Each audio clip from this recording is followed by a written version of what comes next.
Goedemiddag allemaal, goed dat jullie allemaal zijn aangeschoven voor de tweede in een reeks van onze webinars. Mijn naam is Anne Vogel, ik ben van de redactie van RetailTrends. Na alleen, zelf, 2 weken geleden hebben we vandaag opnieuw een internationaal gerenommeerde retail-expert in ons midden. Namelijk Cate Trotter. Zij is Head of Trends bij het bureau Insider Trends uit Londen. En zij gaat je laten zien hoe je tijdens en vooral na de coronacrisis succesvol kunt zijn. Zij doet dat niet zozeer alleen aan de hand van allerlei theoretische ideeën, maar laat vooral ook een aantal inspirerende case studies uit de praktijk zien. Voor wie het vorige webinar niet gevolgd heeft, vragen kunnen worden gesteld via de chatfunctie aan de rechterkant. Doe dat ook vooral, Kate is zeer bereid om ze te beantwoorden, graag in het Engels. Dan zorgen wij ervoor dat ze bij Kate terechtkomen en zij zal er dan na afloop een aantal beantwoorden. Okay, so this was my short introduction. I will now give the floor to Cate Trotter. Enjoy. And hello, everybody. We switched to English now. I would say nice to see you, but I can't see any of you, but it's nice to have you here. We are going to be talking about how to make the best of the bad situation that we're in. If we can lean in and adapt, we can not only make the best of the situation that's happening right now, but possibly we can emerge from things stronger.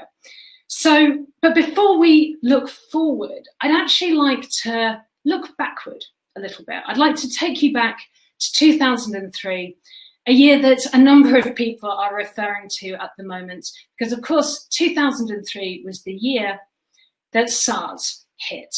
And SARS was not kind on China. It infected more than 8,000 people in its run. It actually sadly went on to kill 800. Hundreds of thousands of people went into lockdown because of that.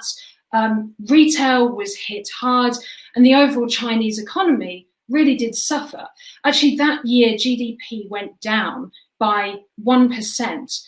And so that is a situation that no one would want to find themselves in, either personally or professionally. Similar to the situation that we find ourselves in now, of course. One of the businesses at this time that was dealing with this crisis was good old Alibaba. Now, Alibaba had been going for 4 years at this point, and they were working on Taobao around the time that SARS hit. And they were worried about how their launch would go. They knew that they had a big task to achieve. They were going to have to convince customers to shop in this new way. They were going to have to take on eBay, which was already functioning in the market. But actually, they found that SARS was one of the biggest things that they had on their side. Because customers were in lockdown, they couldn't visit physical stores. They were more open to trying new ways of shopping. So they tried Taobao, the local option, and that meant that it really took off. And so actually, although no one would want to deal with SARS, actually SARS is one of the reasons why Alibaba has now done so fantastically well. They have over 600 million users. The business is worth $400 billion. And actually, Taobao is the jewel in the crown. 15% of their market cap comes from Taobao alone. So, just because everybody is telling us we live in unprecedented times, even the use of the word unprecedented is now being used in unprecedented amounts, we can still take lessons from history. We can see that winners actually have 3 things in common. They manage to quickly adapt to changing customer demands, i.e. they understand what's happening in the short term and they change to make the best of that. Not only do they look at the short term, they think about the long term as well. They identify what behavior changes are going to be with us for the long term, and they make sure that they adapt to that.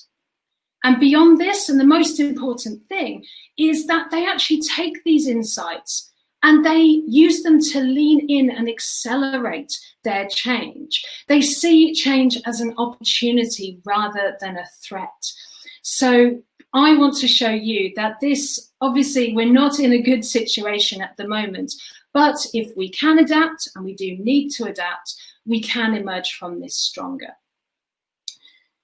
So before we get into all of this, I've got some interesting data, interesting case studies to show you. I should introduce myself to you with a little more detail. I'm the head of trends at RetailTrends. We're a London-based retail trends agency, and we help brands like you, brands like the ones you can see on the screen, with all sorts of things to do with the future of retail. We create research reports, we run innovation programs, we offer consultancy, and we actually help build solutions for brands too. But this obviously is just the start of the conversation. I've got 40 minutes to give you the state of play and a new direction for how to move forward. So I thought we should, in order to understand how to move forward, it makes most sense to get a clear perspective of where we actually are. And one of the clearest perspectives can come from comparing this crisis to some of the worst crises that the retail industry has lived through. We can dig into some data from the US. Obviously, what happens in the US is a good indicator for what is happening or what will happen throughout the rest of the world, as the US is often a leader. But we know we can take some figures from the global financial crisis, where actually the worst retail sales drop on record happened in 2008, when sales dropped by 3.9%. So by that point, sales records had been going for about 30 years, and this was the worst drop on record. Sadly, this drop doesn't really compare to what we're living through now. In March, we saw that sales in America dropped by more than twice the amount that they did in the GFC. They dropped by 8.7%.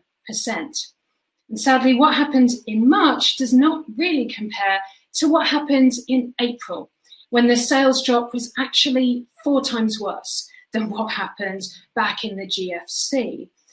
And so this academic puts it succinctly. He says the 2008 recession pales in comparison to what is happening now. We can also see this in terms of the retail store closures that we're witnessing. Back in 2008, in America, we saw around 28,000 stores, or rather about 2% of the total stores that were in operation. We saw those close, so that's not good news. But actually UBS are predicting that from now until 2025, we're going to see 2% of stores close each and every year between now and then. So things don't look good when we look at this, but we should compare this current forecast to the one that UBS did this time last year, when coronavirus wasn't on anybody's minds. Let's look at that forecast. That forecast says that over a slightly longer period of time, we're going to see slightly fewer stores change. So the point with this is that, yes, COVID isn't good, but COVID is actually simply accelerating a lot of changes that were going to happen anyway.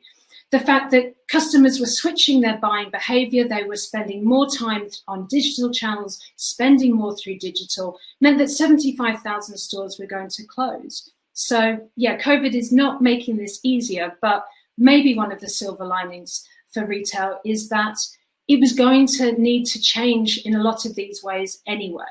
It just is that the change is justified more. We need to make those changes faster and more actively than we would have done before.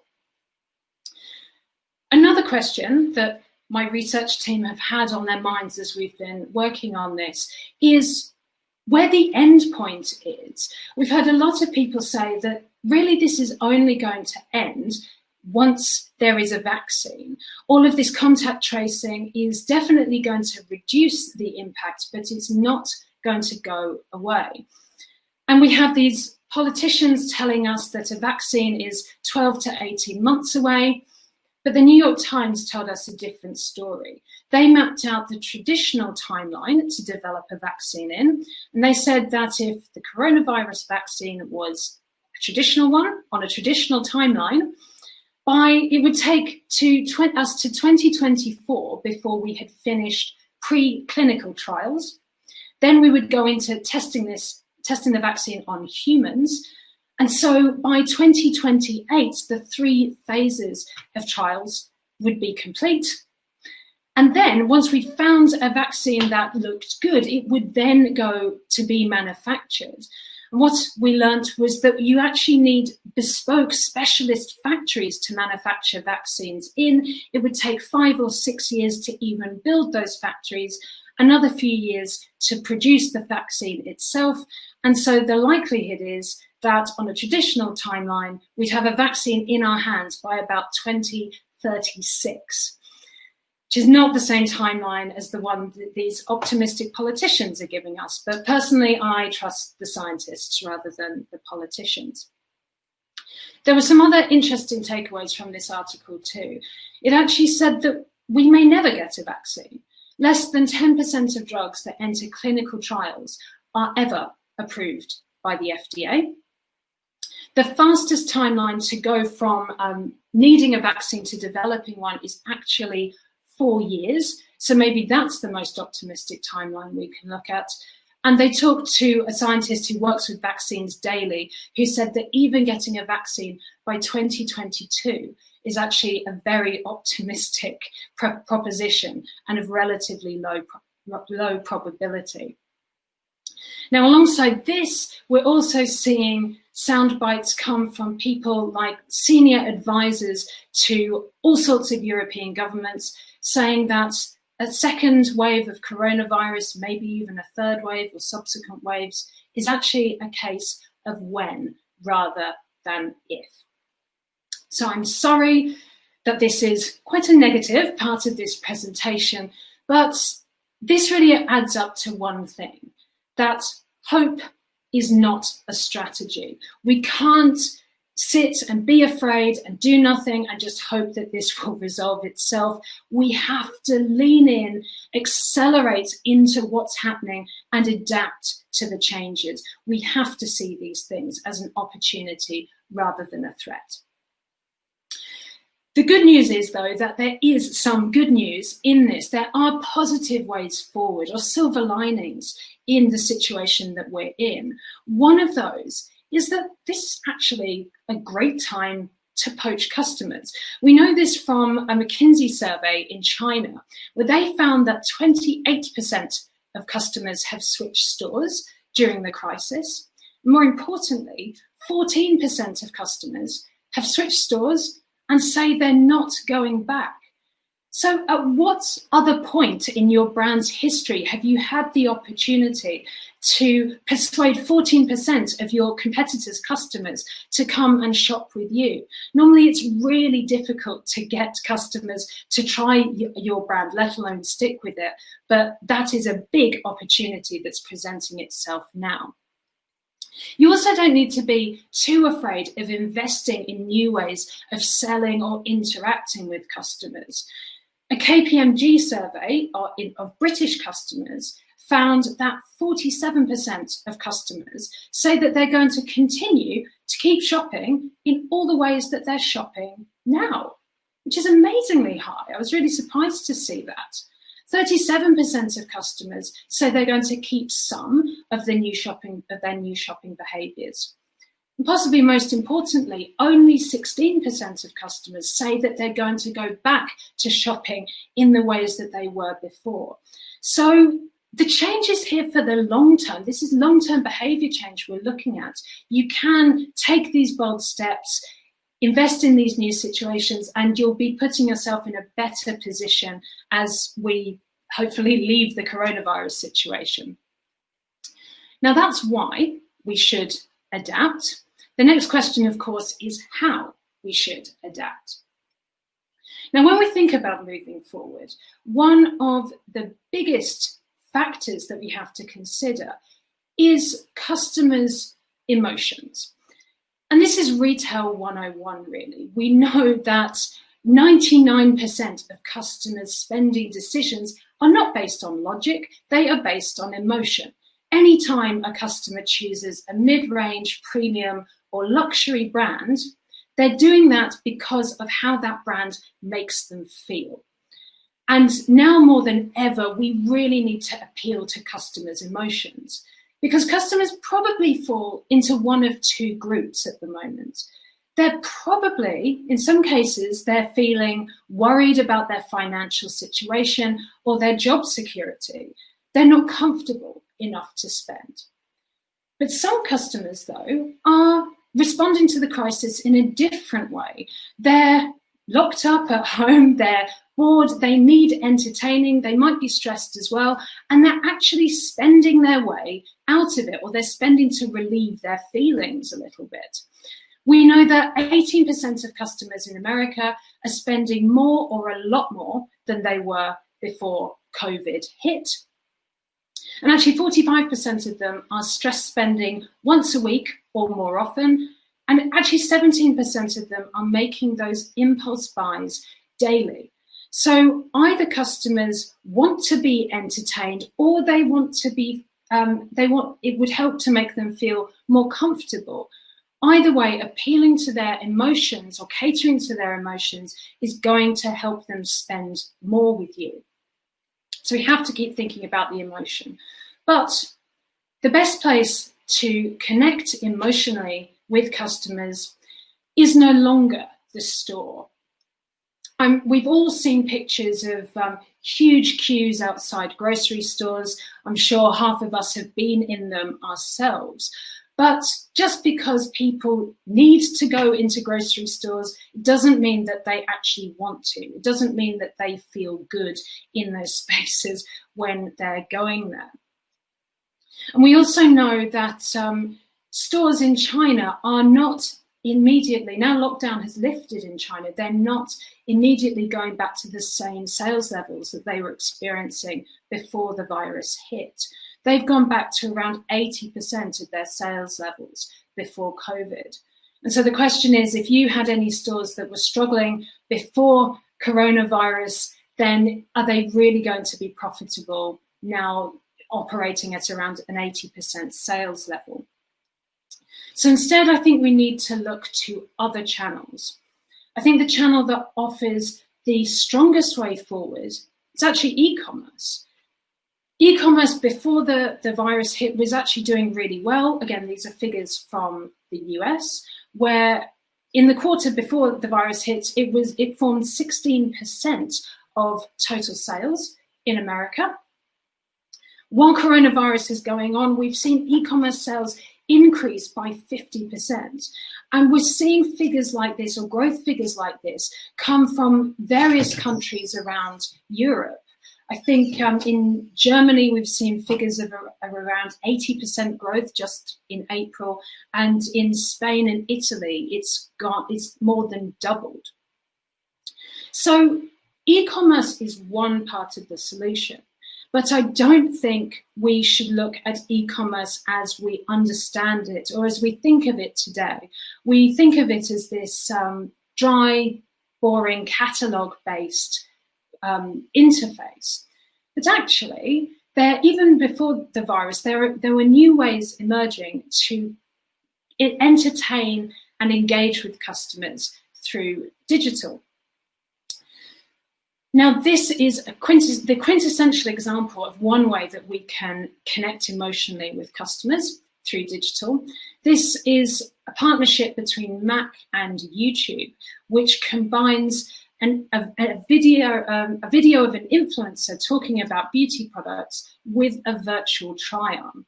So this user, who you can see in the bottom of the screen, she's opened up YouTube on her phone. She can watch the influencer try things on, and as the influencer talks about different products, she can try them on virtually. So you can actually see her lip color changes as she switches between different lipstick options. She then can click shop on her phone. That takes her through to choosing the browser that she wants to open up, and she can then buy that product there and then. Now, I don't have any numbers from this specific example, but L'Oreal did something similar with Amazon. And they said that the metrics from their experiment, they actually found that the length of interaction went up by, well, actually doubled. And more importantly, the conversion rate went up by more than 3 times. So this is a really important point. E-commerce is already growing really quickly around Europe, around the world now. But if we can add this emotional idea, we can let customers try products on in a safe and hygienic way, then potentially we can triple the impact of e-commerce again. And we know that customers are hungry for these types of experiences. We know that 37% of customers are working less and they're spending more time online. And possibly more importantly, more than a third of them are browsing online shops at least once a week for inspiration. So customers want to be entertained by brands. The time is right to offer them these new types of experiences.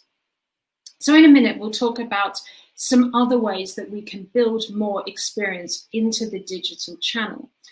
But we shouldn't forget about the store. The store is still a really important part of the ecosystem going forward. We know we can tell this from comparing sales between different types of retailers. These are some results from an IMRG survey, where they saw that e-commerce sales for online-only retailers for 1 month in April grew by 8%. So yeah, 8% growth in 1 month is not too shabby at all. But let's compare that to the e-commerce sales growth for the brands that also have physical stores. Their online sales grew by 36% in April. So it's clear there are real advantages to having physical stores. Target highlights one of the best advantages. They've made it crystal clear how affordable having stores makes it to fulfill online orders.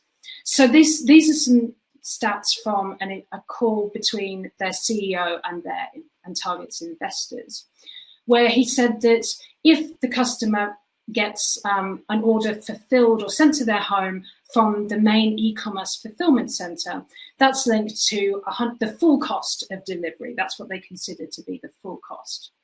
But if they fulfill that same order in the same way, so the experience for the customer is the same, if they fulfill that from the store rather than from the fulfillment center, that cost of delivery drops to just 60%.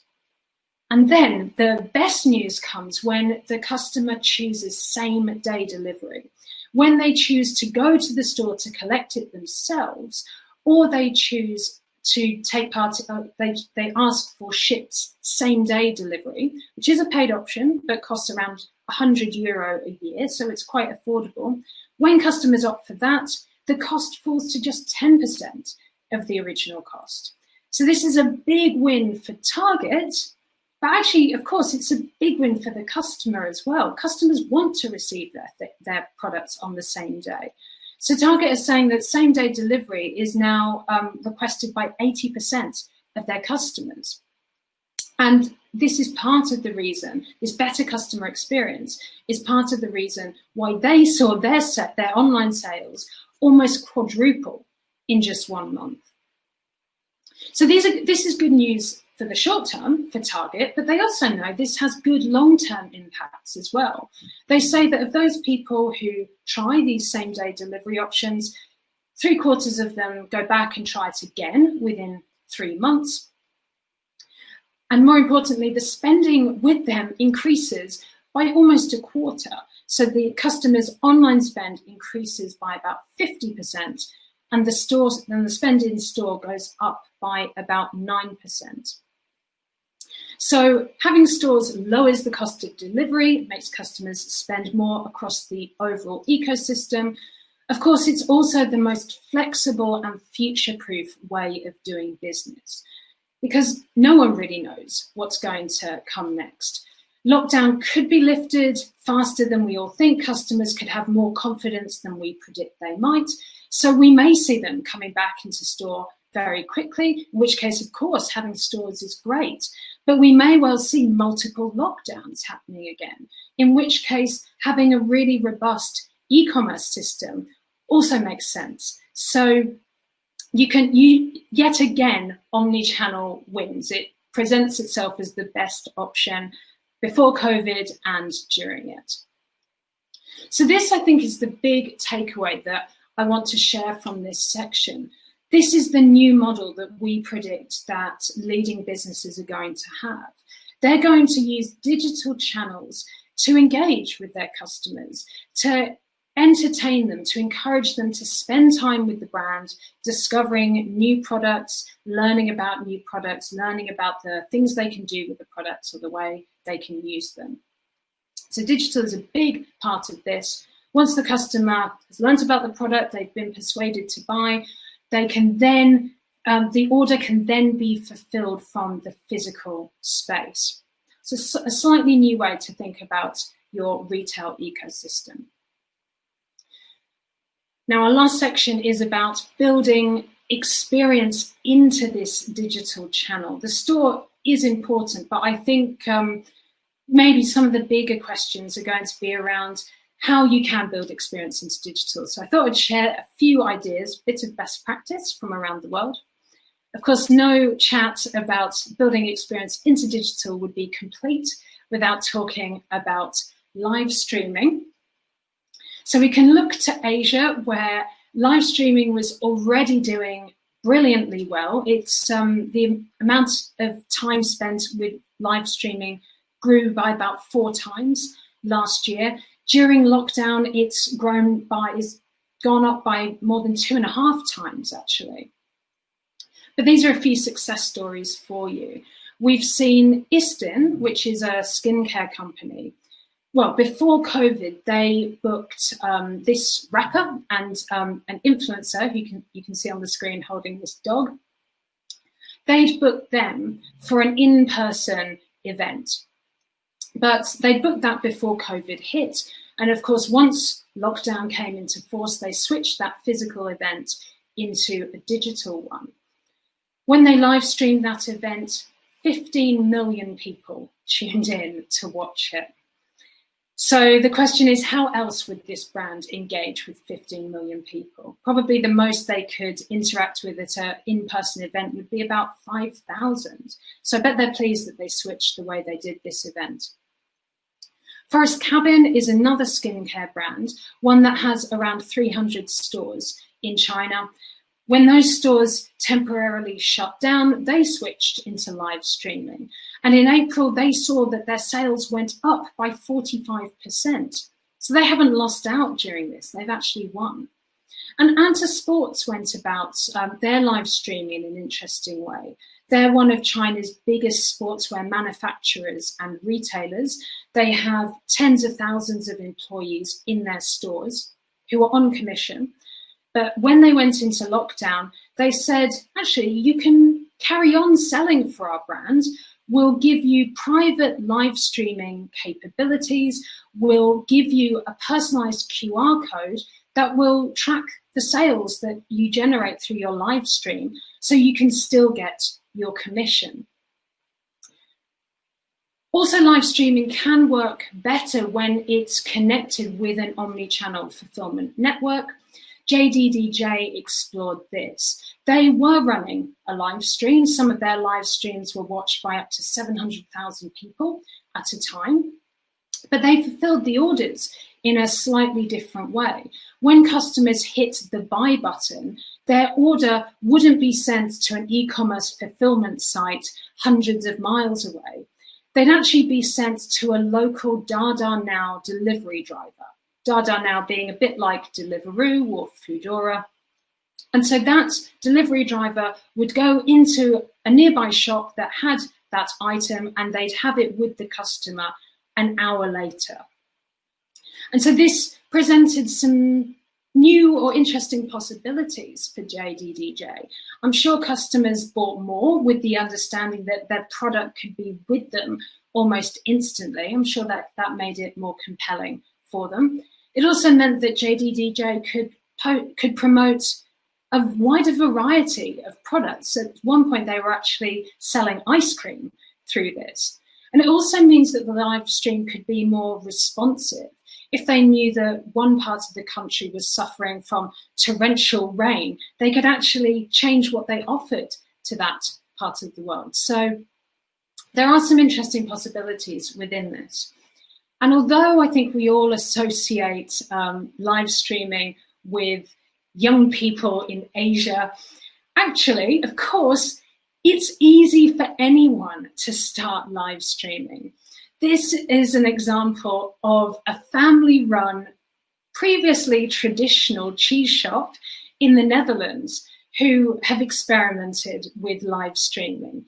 They put a webcam in their shop, and they were a bit awkward about this to start with, but they just started talking to the camera, explaining the different cheeses that they had and taking orders. And they found that at certain points they had 500 people at a time watching. So there's no other way that they'd ever be able to get 500 people into their store at once. So yeah, live streaming is opening up new possibilities for their business. But we can think about how to build engagement and emotion, or connect emotionally with our customer through perhaps simpler methods, interactivity, perhaps based on text. Now, this is what Naked Wines are doing. Naked Wines, when you first open up the website, looks like any other e-commerce site that sells wine. You've got all the listings, looks fairly standard. But shortly after that, you realize that it has elements of other online entertainment, in that once they start to see what types of wine you like, they bring in an element of a magazine. They start to share stories of winemakers who make the types of wine that you are likely to be more interested in. They give you the option to follow influencers who are super passionate about wine and may give you your next hot wine tip. There's also a strong element of social networking to this too. You can join a variety of groups, some of whom are meeting up online to discuss wine, or you can actually set up your own group if your particular tastes are not catered for. And you can connect with your pre-existing Facebook friends to discuss wine with them. And not only are there elements of a social network, there's also elements of crowdfunding too. Different winemakers can actually come on and list a crowdfunding project. Customers can then go on and through the chat talk to the winemaker or talk to other investors as well. And then a number of them actually offer opportunities for group meetups for all of their investors to go for special events on the vineyard that they've invested in. So this, of course, won't always be appropriate depending on what happens during coronavirus. But just like as an omni-channel network that involves the store and websites remains flexible, so can Naked Wine's system. If everyone has to go back into lockdown, people can carry on connecting online. But if it lifts or eases, they can actually maybe go on a socially distanced trip to the vineyard. So I don't think it's really a surprise that Naked Wine's share price has more than doubled between the start of the year and now. This is clearly something that people think has good potential for the future. But I will just say one more point about this, and that is that there is real first mover advantage if you want to engage your customers in this way. There are only so many brands that customers have the time or the headspace to properly engage with. So if this is interesting to you, I recommend that you get started now. If you wait to see that your competitor has had success with this, then it's sadly probably too late. So get started now. Now, the third example I've got for you takes the functionality of the retail space, in that retail spaces market new products to customers and of course also sell to them, but they take that functionality and they apply it into a new space, which is the customer's home. So this is Hello Alfred, who have a very, very fresh take on what retail can be. It's a business that has a few different revenue streams. At its core, what it is a set of modern butlers. So someone who you get to know by name, the same person each week will come to your house and help you with all sorts of errands that you may want them to do. They'll take your laundry away to be washed, they'll freshen up your house, they'll do your shopping or even your clothes shopping for you if you want to.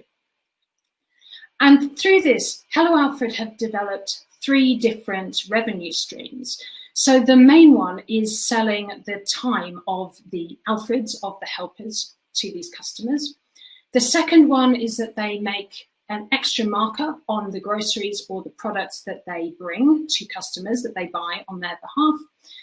But the third one is through sponsorships, through essentially behaving like a retailer, but in the customer's home.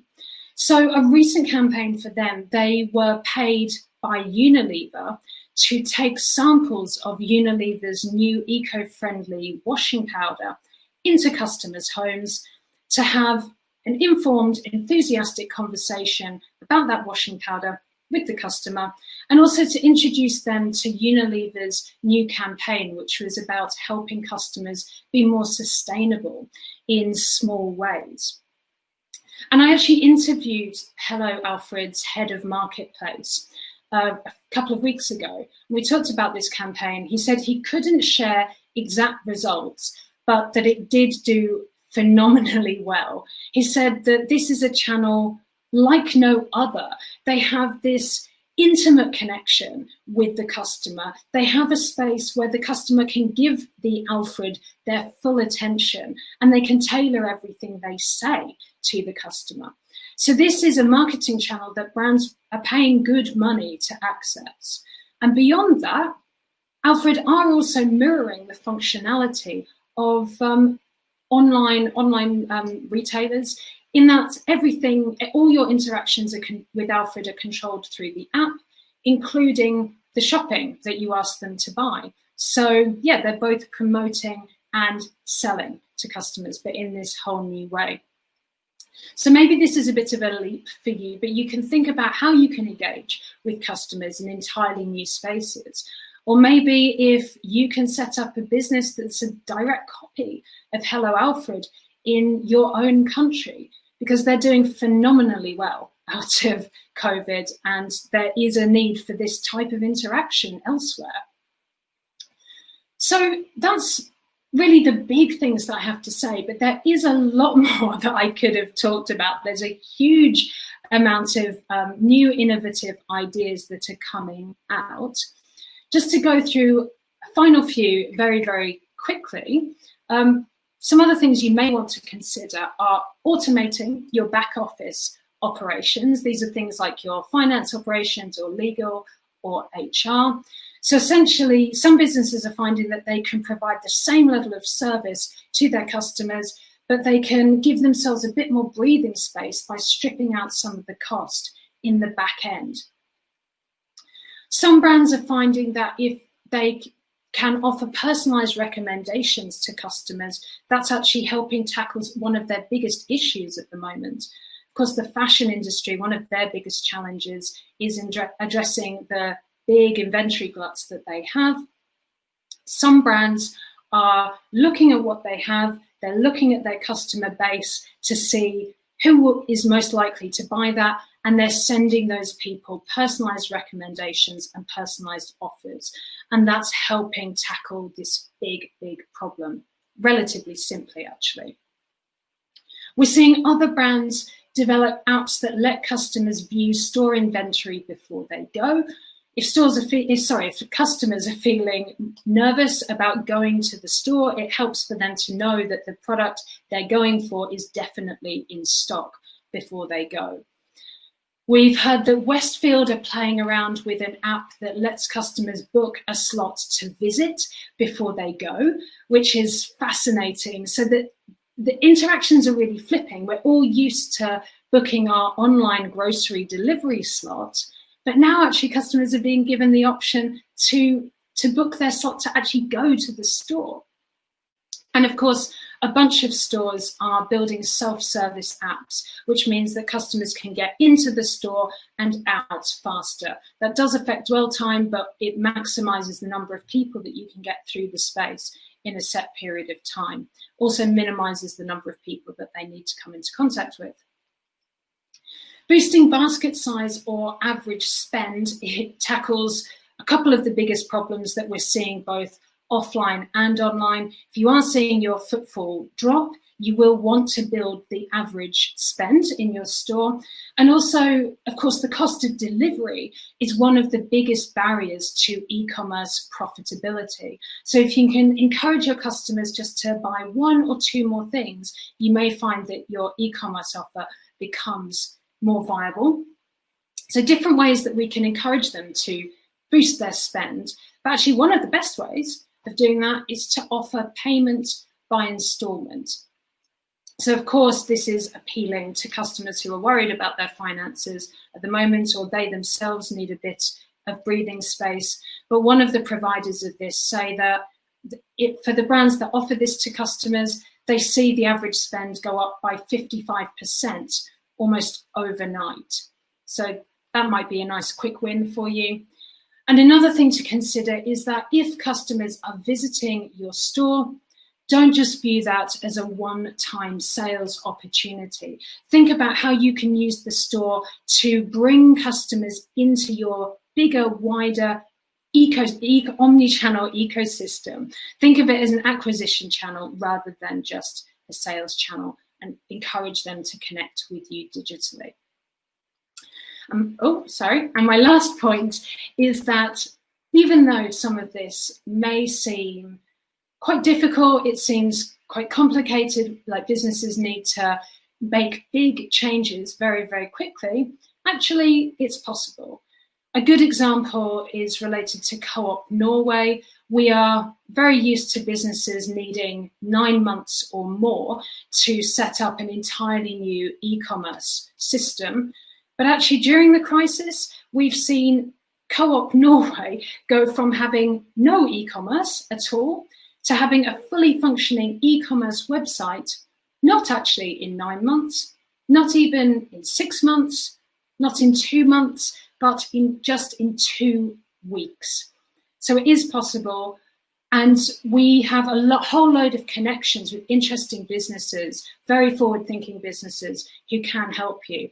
I really want to help you. I really want to see the industry do the best it can out of this. So if you would like any of these introductions, tips of which businesses you should be talking to, my contact details are on the screen, and feel free to drop me a line and get in touch.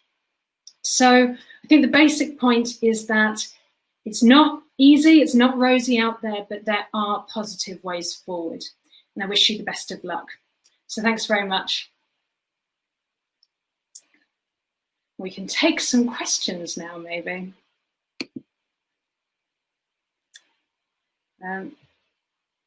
So do I have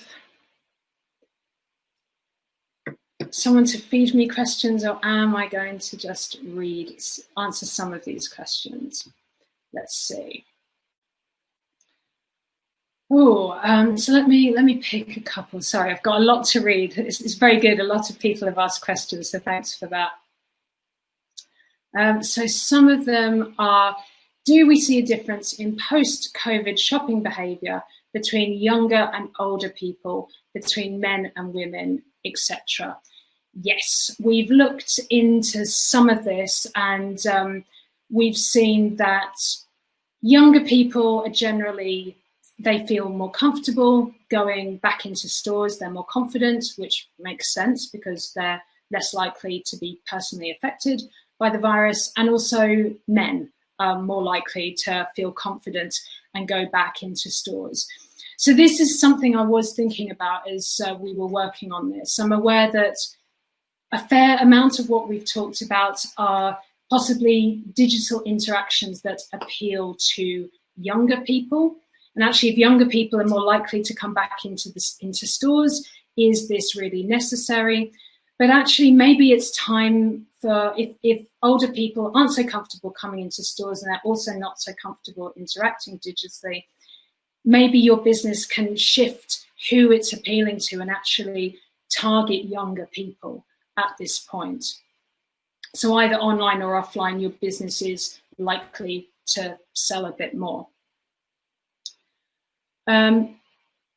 So what are the most common reasons why consumers like to keep with how they're shopping now compared to how they shopped before the corona crisis? So I think there's a few parts to this answer. I think some of it is that customers were just not afraid of change, but I think they had their ways of shopping that they were used to, that they knew worked for them. And during the crisis, they've been forced to try something new.